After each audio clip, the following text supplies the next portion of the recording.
परित सरिस धर्म नहीं भाई, यह चौपाई अत्यंत सरल है और अत्यंत गहन है।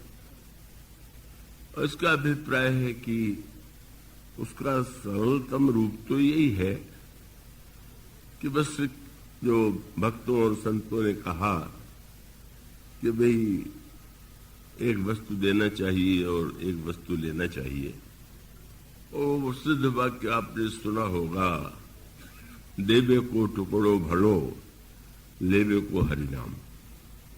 कोई भूखा व्यक्ति है तो उसे हम अपनी शक्ति भर यदि उसे उसकी भूख को मिटाने के लिए प्रयत्नशील है तो ये परहित की ही वृत्ति है। और ये हमारे आस्तिक, हमारी संस्कृति में अतिथि को अत्यधिक महत्व इसीलिए दिया गया। अतिथि माने किसी संबंधी ने सूचना दी हो कि इस दिन मैं आऊंगा, तो वो अतिथि नहीं। अतिथि का अर्थ कि जिसके आने की तिथि का पता न हो, और न पता होने पर भी उसको देख करके अगर हमारे हृदय में यह भावना उत्पन्न होती है कि नहीं, हमें यदि वह भूखे हैं तो खिलाना चाहिए, उनका सम्मान करना चाहिए, तो यूं कह सकते हैं कि आप ये जो भी दान दें, और दान देने में भी वही, उसमें भी बात वही है।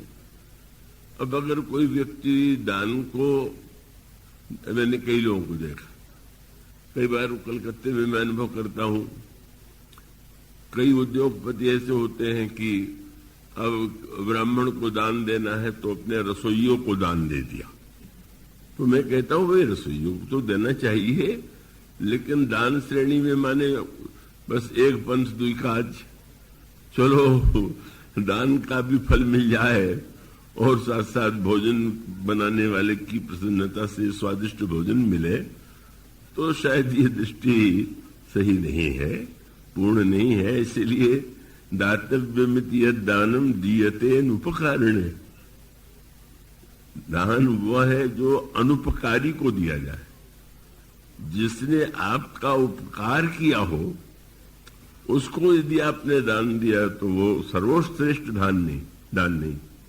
उसका अर्थ है कि ये नहीं कि ये दान नहीं है, पर दान का सर्वश्रेष्ठ स्वरूप यही है कि जिसने हमारा कोई उपकार नहीं किया उसको जब हम कुछ देते हैं तो मानो परहित शब्द की सार्थकता, जो अपना स्व है किसी किसी रूप में, और वो कभी कभी तो विनोद का और मानव स्वभाव का भी परिचय मिलता है मुझे। मेरी अवस्था जब थोड़ी सी 14-15 वर्ष का रहूंगा तो हमारे श्री हनुमान जी महाराज गांव में है, वहां रामायण पाठ करने जाता तो गांव के एक सज्जन आए, बड़े मिट्टी के बर्तन में लड्डू भर के ले आए। पुजारी जी नहीं थे तो उन्होंने कहा कि न हो तो भोग लगा दीजिए। मैंने लगा दिया। बाहर कुछ बच्चे एकत्र थे तो मैंने सोचा कि अब प्रसाद है तो सबको बांट देना चाहिए, लेकिन उन्होंने मुझसे ये कहा कि इसमें से आप तो एक ले लीजिए। मेरे लिए भी उन्होंने सीमा तो बना दी थी कि एक ही लेना है और अन्यों को मत बांटिए। मैंने कहा प्रसाद है तो बच्चे खड़े हैं, कहने का नहीं, बात यह है कि जब मैं बुखार था, ज्वर बहुत लंबा था, तो मैंने हनुमान जी को मनौती मानी थी कि हमारा ज्वर ठीक हो जाएगा तो आपको इतनी मिठाई अर्पित करेंगे।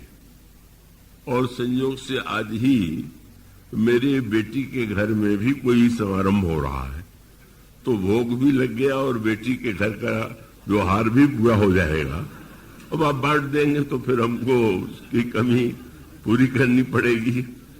मानो मनुष्य का स्वभाव तो बड़ा अनोखा है, वो किस तरह से ऐसी बात सोचता है।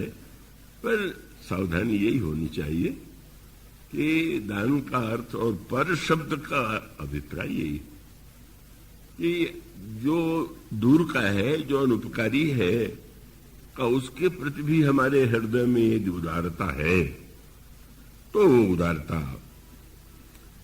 सचमुच सही अर्थों में उदारता है और अपनों के प्रति उदारता होनी ही चाहिए, पर वह तो कर्तव्य है और वो एक प्रकार से परस्पर आदान और प्रदान है, उसका एक अपना महत्व है। वो जीवन में उस पक्ष का कोई अनादर करने की आवश्यकता नहीं है कि जो अपने हैं व्यक्ति उनको कुछ न दे या उनका ध्यान न रखे, वो एक, लेकिन वो व्यवहार का पक्ष।